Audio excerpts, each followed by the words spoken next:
Hi everybody, this is Cara at Wise Roots. Today this is a video on sauerkraut. Okay, so I have the basics ready.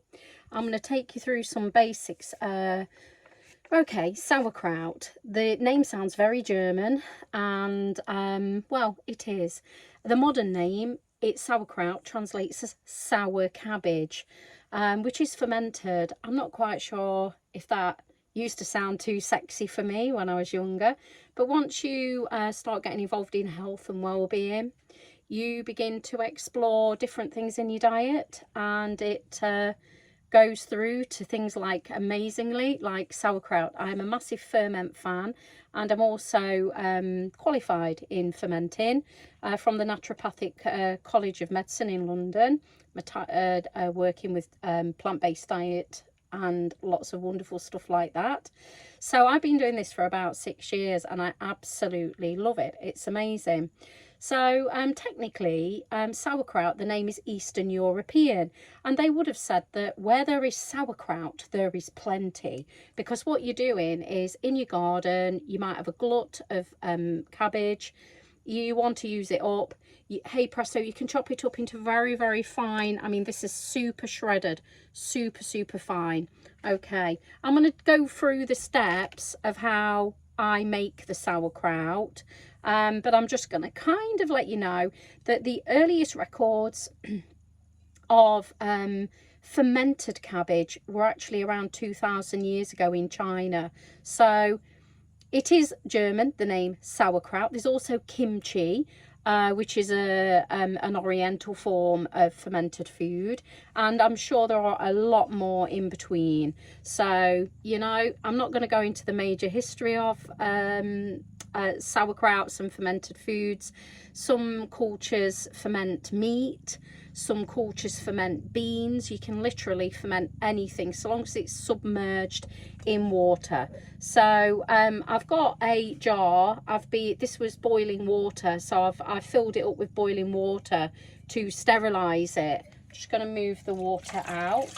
Right, okay, so this is a 500 ml sterilized jar. Okay, and you'll need a sterilized jar in order to make your sauerkraut. You will also need Himalayan salt. I use Pink Himalayan salt, natural with no chemicals in.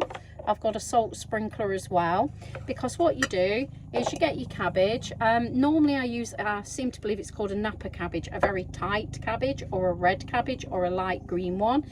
This is from my garden, so this is organic. It's best that you have an organic or in-season cabbage, and this is what I have now. So this is the most organic and in season, and just basically use whatever you have in your garden. I've got a very loud beautiful plane going over. Okay, so I didn't want to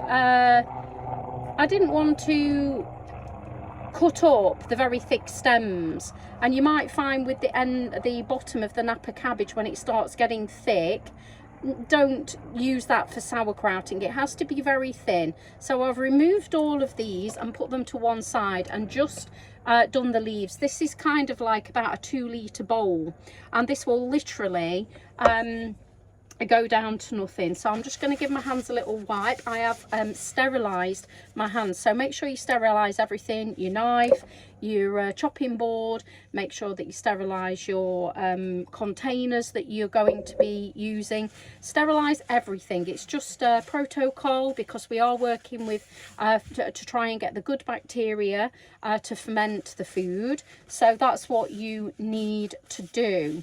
Okay, I also I've got 250 ml of water in here that is natural spring water. I'd recommend you use natural spring water, natural salts with no additives. So this is boiled spring water, distilled spring water.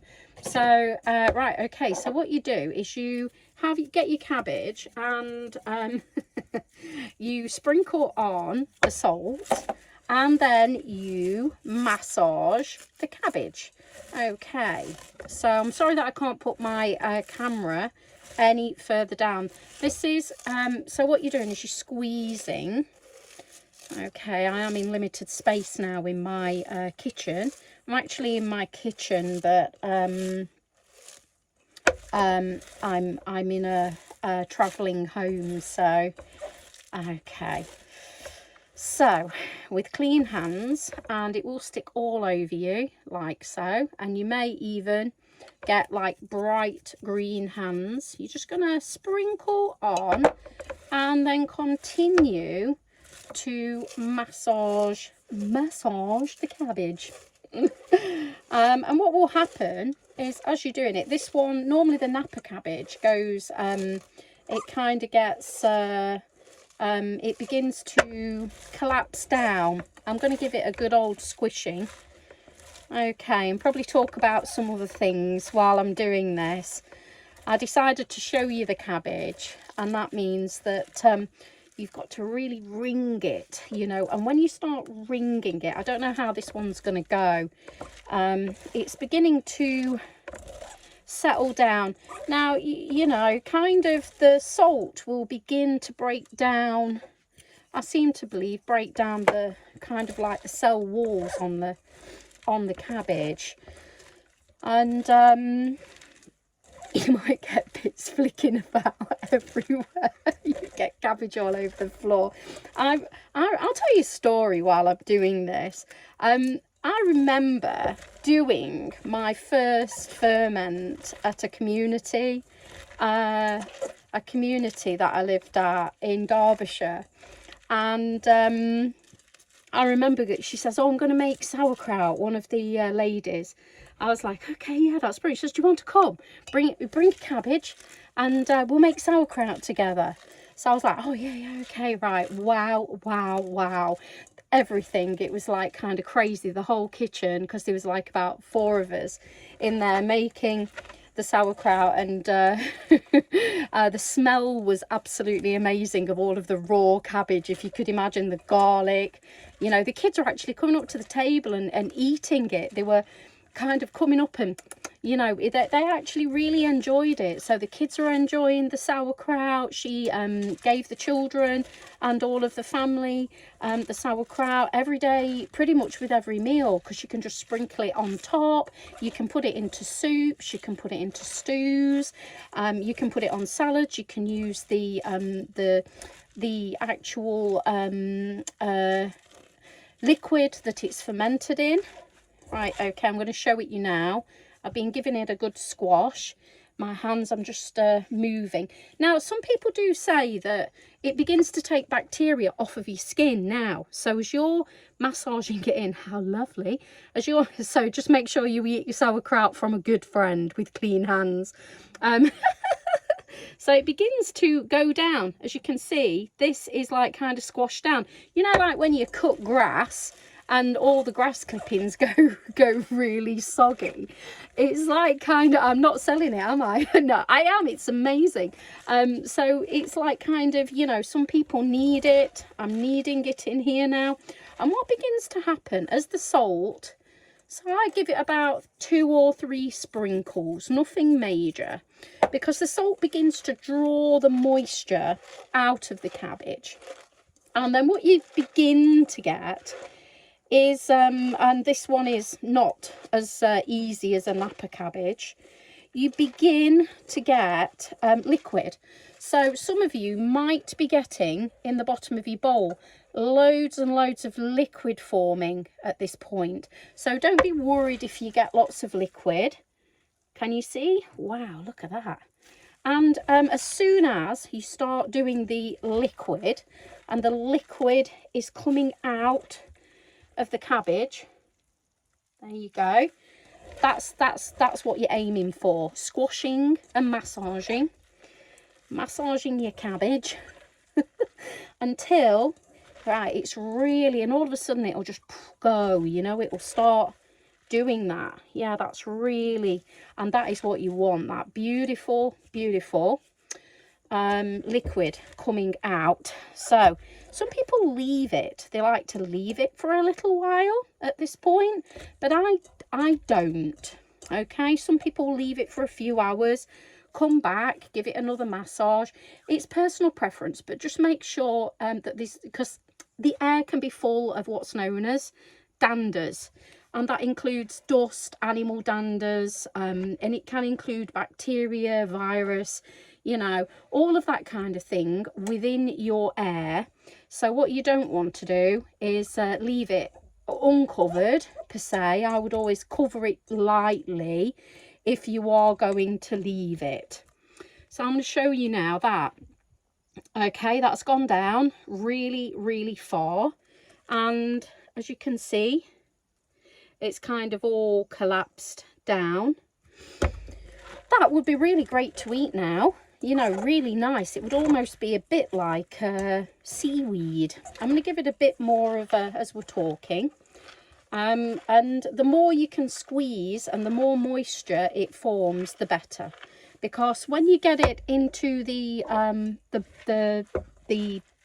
jar, the glass jar, what you want to do is squash it down and for the bit to be no air present.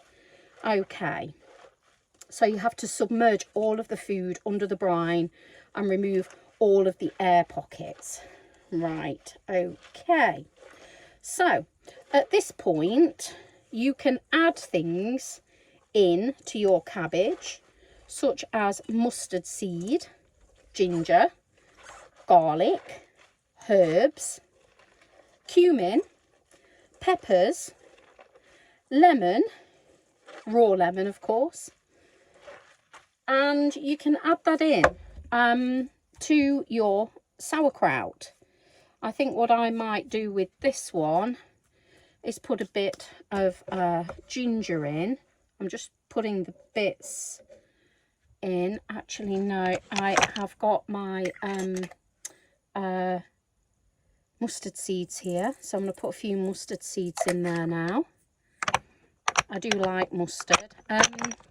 Kind of if you've got sensitive skin, some people wear gloves, or if you don't want your skin and your hands, especially if you're doing a purple cabbage. At this point I will say that the first time I did the sauerkraut, I just totally made sure that I put gloves on. I can feel my hands now because they're bare. I can feel the salt really getting in and beginning to, you know, even though I've just literally used a few sprinkles of salt, boy oh boy, I can really feel.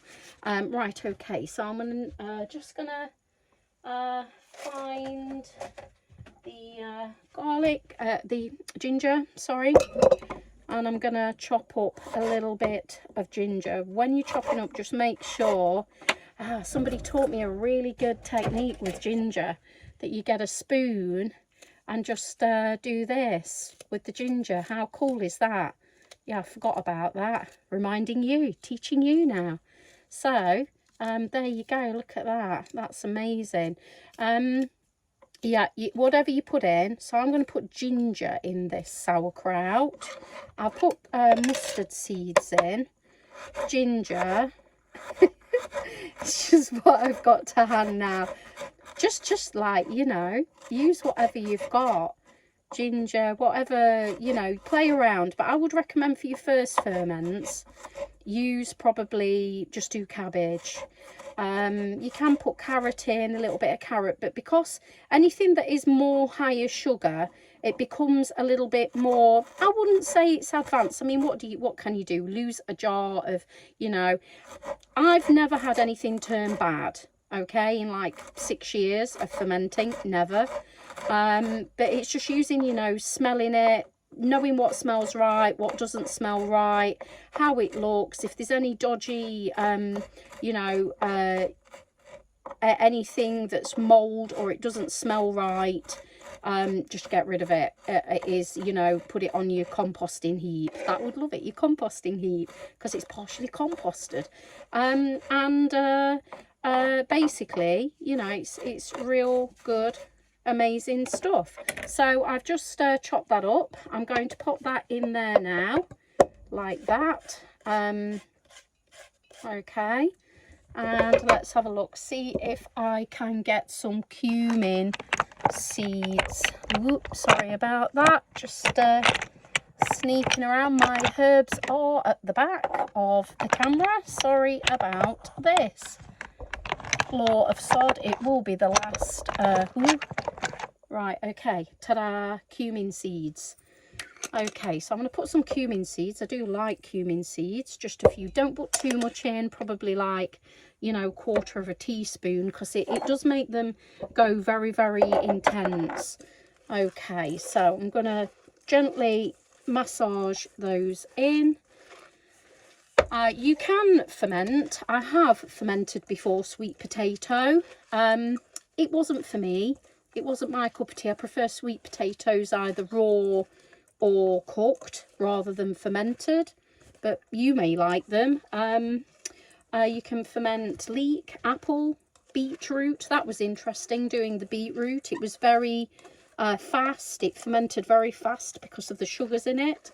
You can ferment bell pepper, broccoli, carrots, celery, and for me personally, I just like the taste of cabbage fermented, and I like the texture of it as well. It's just got a nicer texture, something like a carrot.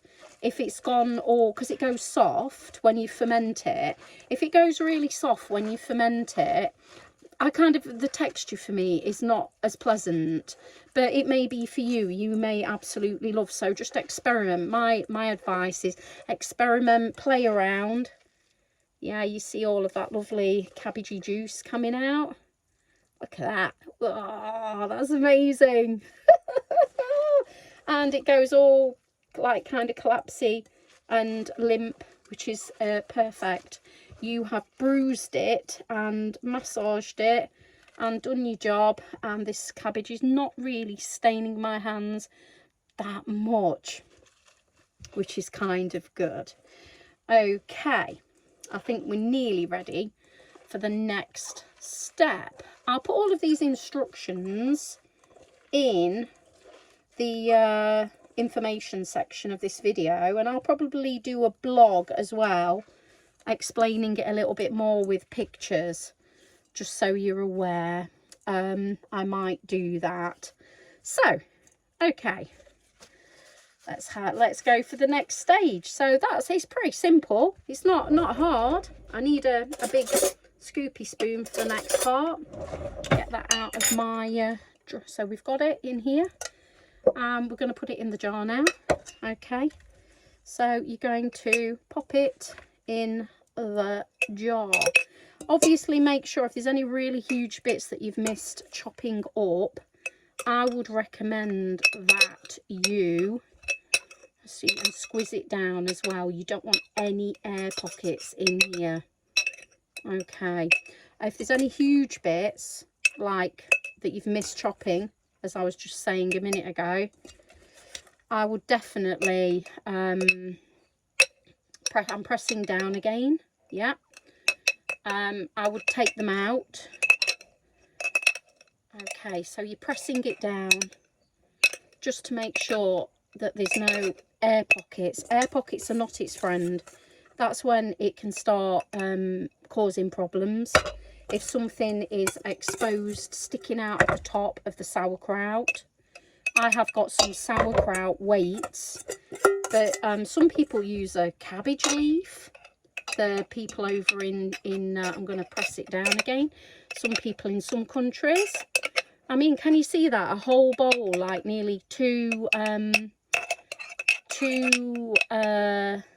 litre bowl full of chopped cabbage. It's like when you cook it, really. It goes down loads, you know. I think I've got about 1/10 of it all scattered all over the work surface. Okay, right, so that's pretty much it. If any bits fall, obviously, you know, on the floor, put them in the bin. Obviously. Right, okay, so the cabbage is in the jar, and the jar has been sterilised before. Okay, so make sure you use a sterilised, clean jar. Okay, and you've pressed it all down into the jar. That is super pressed down. There is no air pockets in there whatsoever.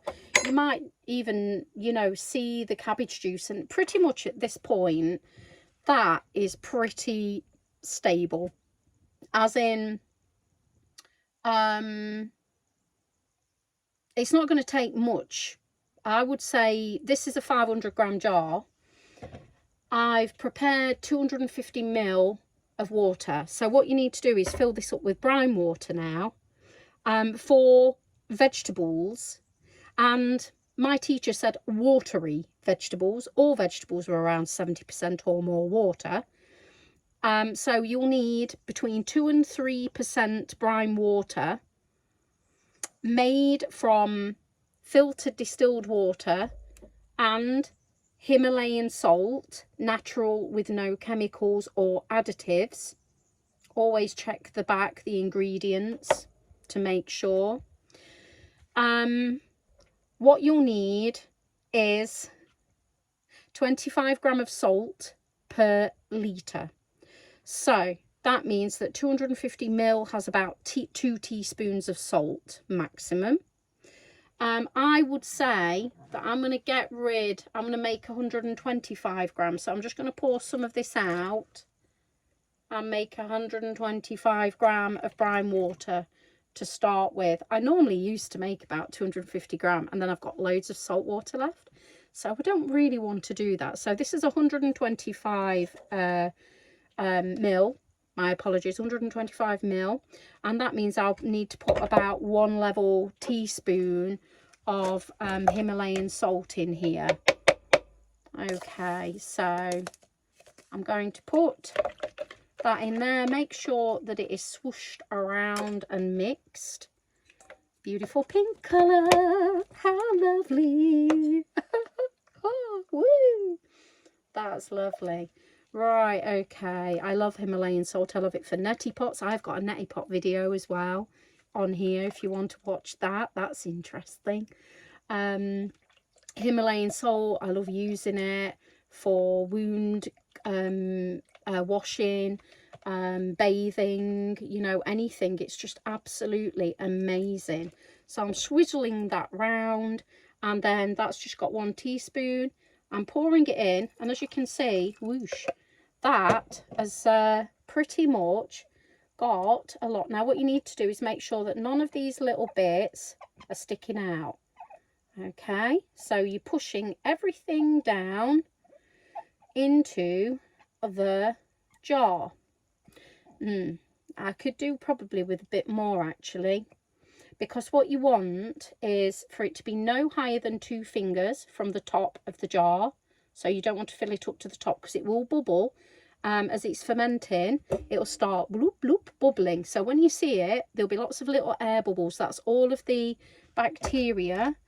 I'm going to make a bit more, half of this, and put half a teaspoon in. To the formula of salt to water, 2 to 3%. It'll start when you have it in the jar. Okay, so when this is done, I'm just doing the salt water. When this is done, what you don't want to do is put the lid absolutely tight. No, don't do that. Okay, yes, leave it off gently. Some people put muslin over so flies or anything can't get in it, but I always just leave it off very gently, and leave this somewhere cool. Don't put it in a fridge though. If you put it in a fridge, the fermentation process will become much slower. So if you want to slow off the fermentation process, or when it's completely fermented, then put it in the fridge, because it will keep it safe. While it is fermenting, bubbling, it will kind of push up the cabbage and be bubbling. Lots of little bubbles. You'll see lots of little bubbles, and that's all of the good bacteria having a feast. They're having a party with your cabbage, and they're eating the carbohydrates.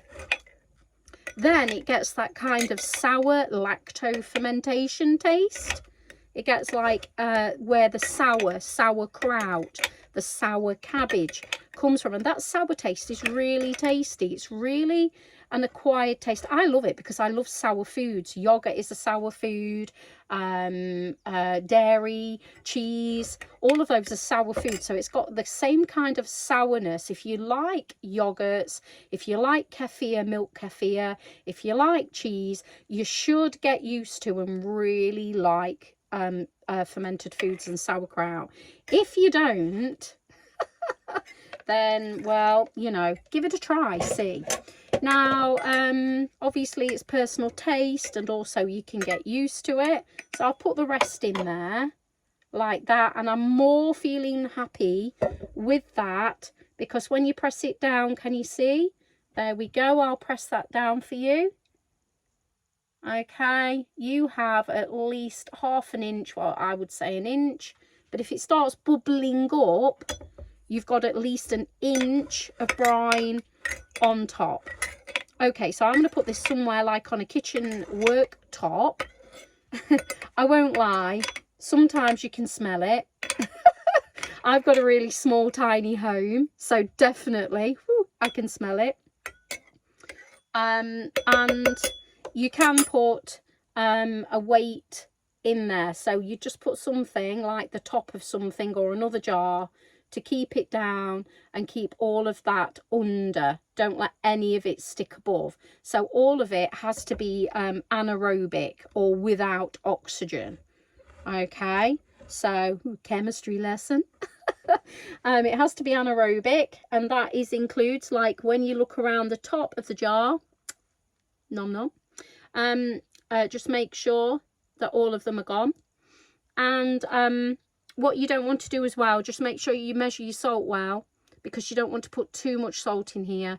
If you put too much salt in, it's not going to ferment. If you put too little in, the bad bacteria could take over the good bacteria, and it could affect its shelf life. You don't really want that.